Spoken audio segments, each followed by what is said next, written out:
So by way of introduction, we're joined today by Julia Samuel MBE, and I think it might be fair to say you have a relatively odd job, some may see, as a psychotherapist, but you've written 2 best-selling books on grief. And actually what struck me, Julia, in one of your books, Grief Works, is that you've got a whole chapter on siblings. And the reason why Sibling Support was created is often siblings are seen as forgotten mourners, but actually I imagine you come across a lot of siblings, don't you? I come across a fair number. I mean, I guess it's an interesting question in itself, because the siblings that I work with are young siblings. So they've been bereaved by someone who's in their 20s, or when they were a child, they had meningitis. Sibling bereavement is, they're often called the invisible mourners, where the partner or the parent is seen as the primary mourners, and the siblings somehow get kind of pushed out to the side and end up feeling they have to support the partner or the parent. And it's difficult for them to legitimize and own their own need for the loss that they feel, which is for this person that they have known better than anyone their entire life, apart from their parents, who they have all those memories with and experiences with and identity with, that this was their, this is part of who makes them who they are. And why is that? Why do you think siblings, particularly in the case of younger siblings, can be seen as under the radar? I know from our experience as a charity, it's never intentional, but lots of siblings can kind of feel a bit forgotten about. I mean, I think it is changing. I think thanks to you and the work of Child Bereavement UK, children's grief as an entity on its own is much more recognised. So up to even 15 years ago, people would say about children, they're amazing, they're so adaptable, they bounce back. And the fact that they needed as much information as the adults, that they needed to be supported to grieve, to allow themselves both to be bereaved children and normal school kids or happy kids, was very misunderstood. And of course, that meant there was a whole cohort of children who were siblings whose grief wasn't recognised. And this thing, I think, with children is often from good intentions, that the adults around them, often the parents, but it can be the grandparents, want to protect children from suffering. So they don't want to tell them all that happened, or kind of send them off to cousins or aunts and uncles not to go to the funeral or not to see their dying sibling, because they don't want them to be distressed. But actually what we know from research is that what children don't know, they imagine, and what they imagine is much more frightening and actually damaging than the truth, because it's limitless. And how can we actually support young people? Let's say someone's watching this that's kind of dealing with a sibling that is experiencing grief. How can you assist them in grieving properly? Because there's no linear way of grief, we know that, but actually there can be a way of hiding away grief, and that can come back to haunt people, can't it? I mean, I think one of the simple ways is giving children opportunities to remember the person that's died. So one of the ways I often suggest with families is that you have a kind of memory box that you put in the kitchen, or as you come into your flat or where you live, and you pop in it a few words in memory of the person that's died, or a little story, or a photograph, or a kind of memento. And then every now and again, once a month or every few weeks, or whatever you choose a time where as a family you sit around the table, and other people kind of dropped in. I mean, in pre-COVID days, when your neighbours or friends came in, they would drop something in too. And so that's such a lovely way of doing it, because how we grieve is by feeling the pain of the loss, facing the reality of the death, but the relationship doesn't die, the love continues. So by doing it through memories, you have that lovely memory, which is kind of bittersweet and painful, but also they're sort of touchstones to memory. And that's incredibly important in their grieving process. So one of the kind of models for children grieving that comes out of Child Bereavement UK is jumping in and out of puddles. Like you, as a bereaved child, you jump in a puddle and you're very sad. And then you jump out of a puddle and you kick a football or munch a lollipop or nick your sister's toy, and you get on and have a nice time. And when the child cries, it's not for the parent or whoever's looking after them to say, don't cry, it's fine, but to let them cry and naturally let them have their kind of cycle of sadness and tears, and then they will very naturally hop off and be fine. And one of those kind of models I like, I'm sure you've heard of it, I think it's the Tonkins model, which yes, they describe it as a fried egg, and that kind of yolk will always be there, the grief will always be there, but eventually you'll grow around it, and sometimes it grows within it and you feel all consumed by grief, and other times it's still there but it's not as all consuming. And that you can have that, so you can be bereaved when you were 10 and really have done the work of grief, and then when you're 45 you can have a smell or hear a song or see the back of someone's head, and it's literally bypasses every protection, everything else, and you go straight to the memory of your brother that died, and you'll kind of feel a burst of sadness or kind of a hit of loss. And often people think, oh my goodness, I haven't done the work, I haven't done the grieving that I need to do. But it isn't that. It's that grief is a kind of, as you say with the Tonkins thing, it's either front of mind or back of mind, and it's through sight, sound, touch and smell that it can often come front of mind. And actually what shocked me most over the past couple of years or so is the number of people that have started opening up about grief that they experienced when they were younger of a sibling. So they were 10 and their brother died, but they kind of ignored those feelings, and 40, 50, 60, 70 years later, they come flooding back. What would you say the importance of kind of grieving at the right time can do to prevent those feelings when you're much older? Because it shocks me, it really does. I mean, I think we kind of, what we understand is that of course at the time of the death and the months and years after the death, you do not want to be feeling pain, and you want to do anything you can to avoid it, and so do people around you. But pain is the agent of change, so it is by allowing yourself to face the reality of the loss, feel connected and remember the person that's died, that you adjust, and over time that you heal. And in the description you made, everything you do to block the pain means that it stays alive and vivid in you, like a live video. And not only does it kind of come and spring up 40 or 50 years later, it also limits your capacity to feel, because the energy you use to block pain also incrementally blocks joy. So you function fine and you get on, but your capacity to feel is foreshortened. And so when people kind of with you, they kind of sense a slight flatness, you know, because you can't fully engage in what you're feeling because you're using a lot of energy to block the pain. And obviously this is, not everything is true for everyone, but that's a sort of generalized thing. And I mean, a lovely book came out this year by Gavandra Hodge, whose sister died when she was on holiday. She died of meningitis when they were in Spain very suddenly.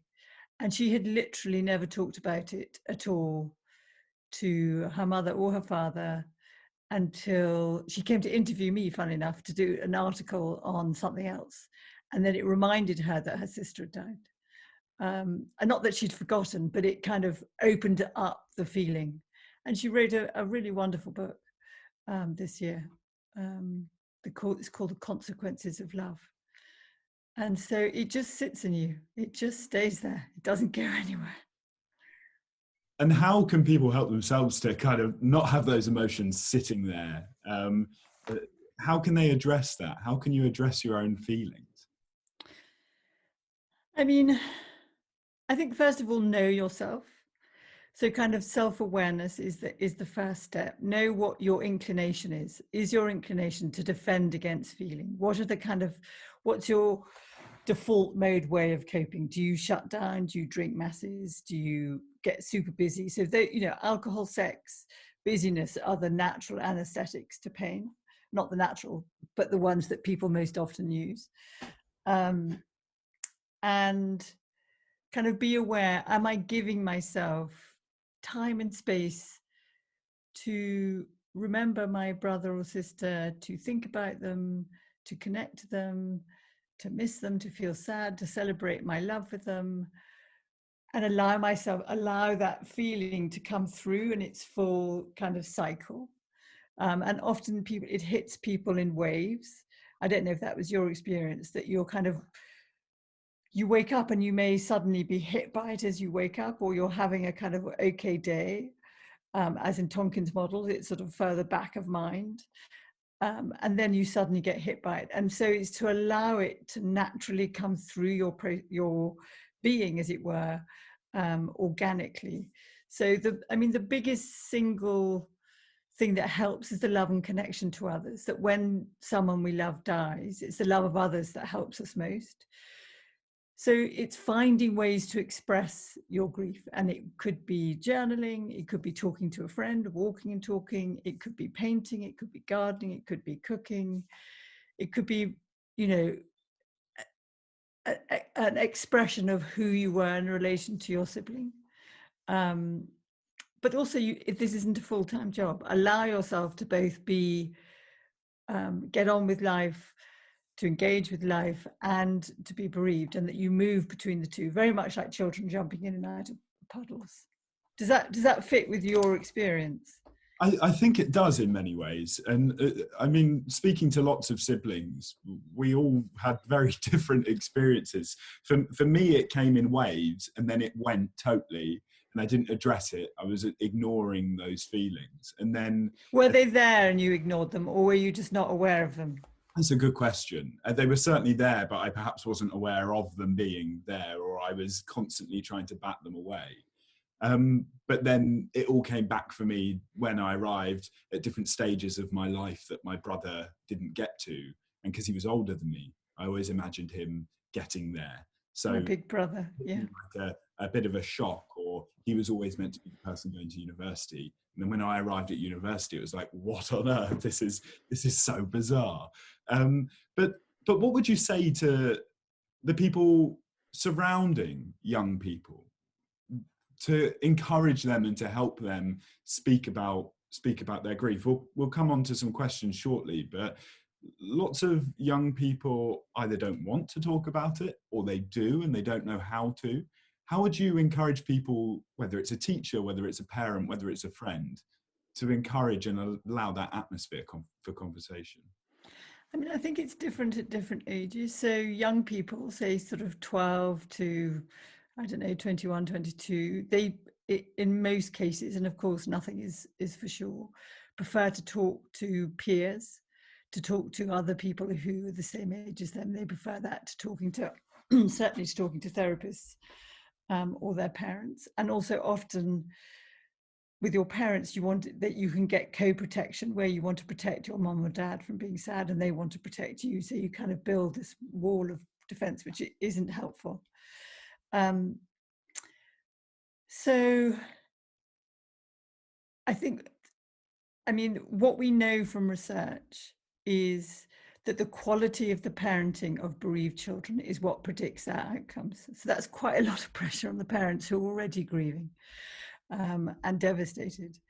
But the quality of that parenting means that they model that they grieve. So they show their children that they're sad, and then show them that they can get on and cook supper, and that you find ways of talking together, of having rituals like that memory box, or going for walks together, talking about the child that's died, coming back and having a hot chocolate and a pizza and doing something cozy, so that within the family, everyone is allowed to grieve differently, because most people in a family do. It's systemic and everybody has their own version of doing it.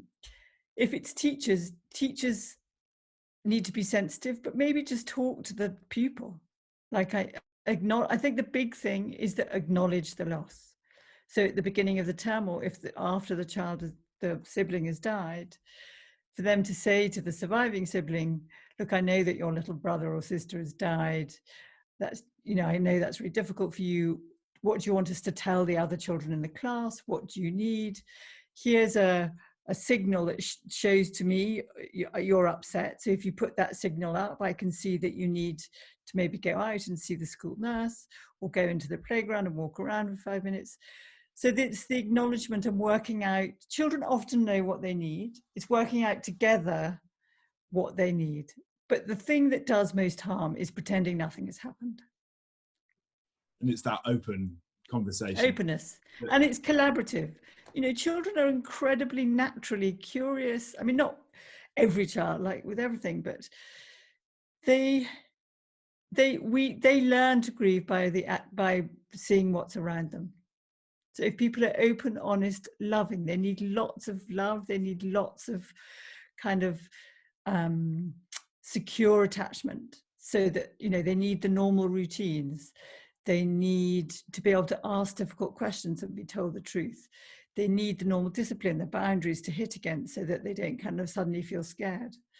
And they need to allow to be sad and to be happy.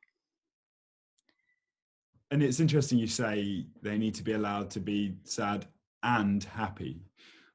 Lots of young people I've come across, and actually from a personal experience, when I felt happy, it was almost this sense of, not guilt perhaps, but I wanted to know that it was okay to be happy. And I imagine you would agree with that lots of young people will just feel very happy. And how can that be dealt with in terms of a young person just feels really happy? What would you say to them? So, I mean, I think some of it is in very straightforward terms, sort of psychoeducation, is that guilt, as Elizabeth Kubler-Ross said, is the most painful companion of grief. And that most people who are grieving feel guilty. They feel guilty for being happy. They feel guilty for being alive. They may feel guilty that they feel that they did something that caused the death or didn't prevent the death, or magical thinking, like, was it because I was so cross with my brother? All those things. And also, I think there is a sort of psychological image that people have, is that I need to show the person that's died, the child that's died, that I really love them. And if I show them in my imagination, in heaven or in my heart or wherever they are, that I'm suffering, that demonstrates to them that I'm doing the right thing because I'm showing them how sad I am. And that somehow you're abandoning them or kind of betraying them, like you don't love them if you're happy and if you're kind of roaring with giggles. So one of the adults around the children need to use one of those books. There's plenty of books, Sad, My Bag of Worries, lots of different books that show to children that they need to be allowed to feel happy and to feel sad, and they may feel guilty, and come and talk to their mum and dad or their aunt or uncle or significant person in their life about that feeling. And it's never about, well, don't feel guilty. It's about allowing them to say what they feel, and that often their head and their heart need to sit side by side. That your head knows you've got nothing to feel guilty about, but in your heart you somehow feel you're failing them, and that you need to allow both aspects, not for one to try and knock the other out, because that's when you get into a terrible tangle. And just before we move on to the quick fire questions. Does that answer your question, by the way? I think it does. And actually a couple of the things that we've spoken about today, the memory boxes, the booklets, they're all things that Sibling Support provides for free. So if someone is watching right now, at whatever stage, whether it's a month down the line, a year down the line, 5 years down the line, we're there. Sibling Support can send you those things. You just need to email us. And they're there. Lovely. Well, we'll move on to the quick fire questions. And these are questions from a mixture of young people themselves. They're common themes that we often get asked, or also from professionals. So I'll start off with... Can I just have a caveat? If I can't answer them, you have to answer them. I don't like that caveat. I'll give it a go, Julia. So the first question that we got is, other family members have reacted differently to how I am. Is what I'm feeling right? Yeah, so I mean, that's really, really good question, and so common in families that every family member may have a completely different reaction to someone's death. And one of the images that is very useful is that, if you have a baby's mobile above a bed where all the mobiles are kind of balanced, and then you cut off one of the pieces of the mobile, the whole mobile is tilted. And I think that's like a family's grief when a member of the family dies, is that the whole family system is completely thrown off kilter. And there's this longing to get back to normal, like how they were. And the work of the family system is to kind of experience and express the pain of the loss that they all feel. But the importance of what works in family systems is open and honest communication, so that one of the teenage children may be wanting to go to nightclubs every weekend and go out, and the mum might be furious thinking you're not showing that you're sad, or the 8-year-old might be very confused. And it's to kind of recognize that everybody has their different ways of grieving, and everyone needs to be allowed to show their different ways of grieving, and that we show them in many different ways and at different phases and different times. And I think one of those things is just respecting each other, and sometimes you might be frustrated at the way someone else is grieving, and perhaps it is a good thing to say, but it's not about writing off each other's grief and not believe.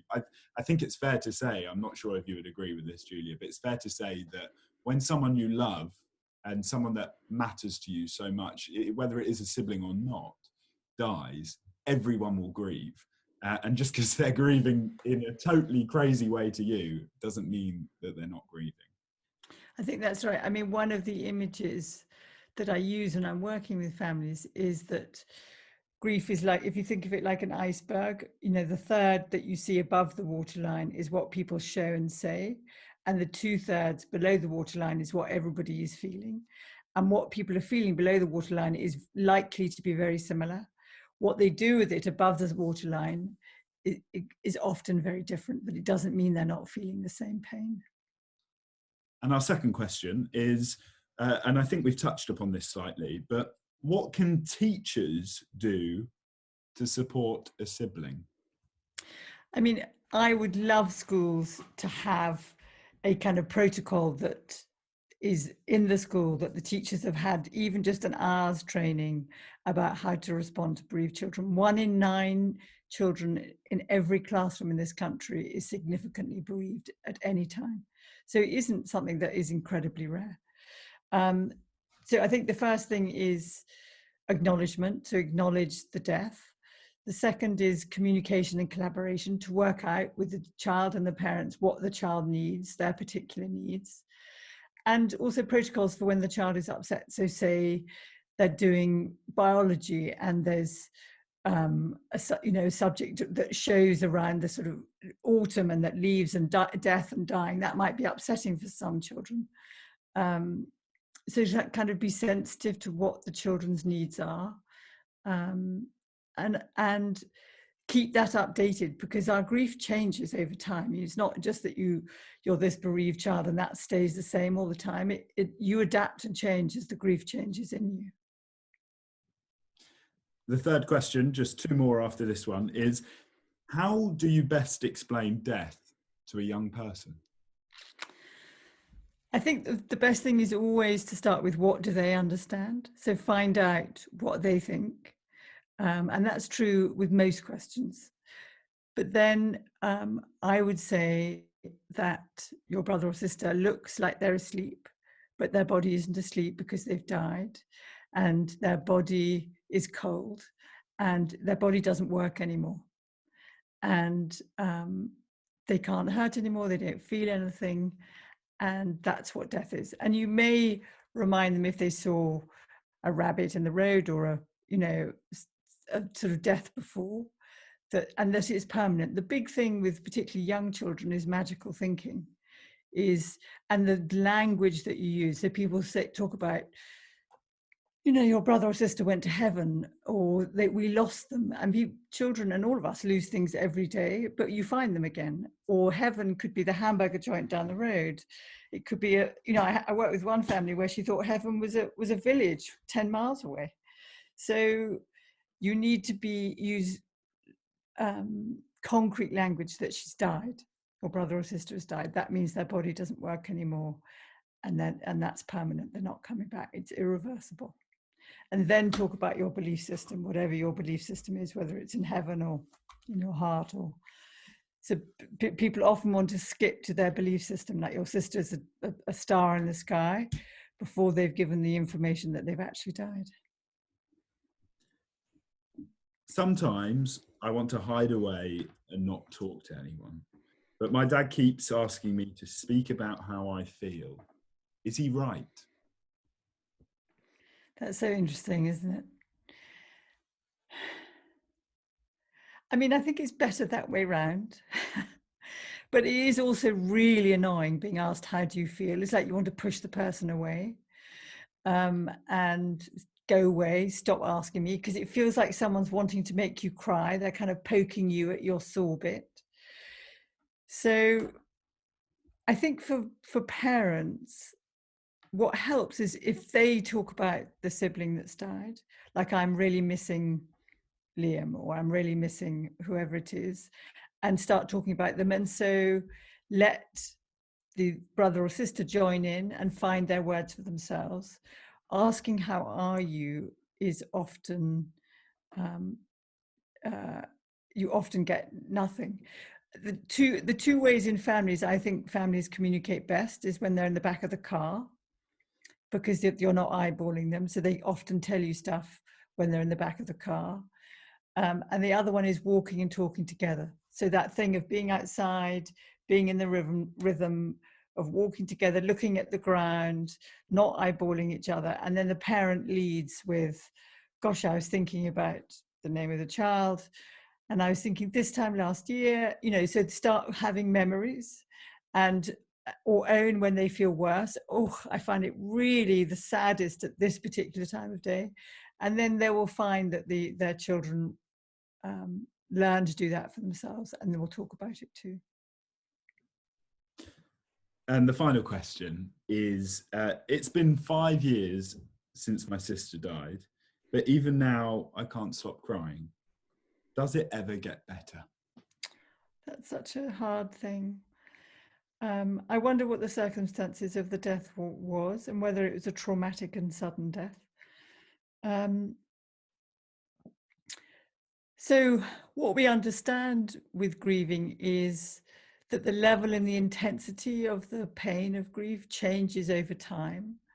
And from the beginning, where it kind of is all consuming and you never stop crying and it's all you can think about. And over time, you kind of move more in and out of it. And you can choose to move in and out of it as well. But certainly what we understand from all the research into grief is it's not something you get over, or you don't forget and move on, that it's an adaptation process through life.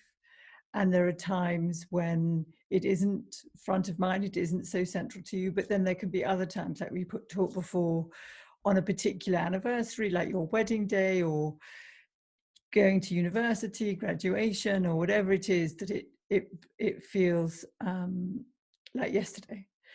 But if you're crying all the time, 5 years on, I would say that is complex grief, that this young person needs to go and get some proper psychological support, because something has got stuck.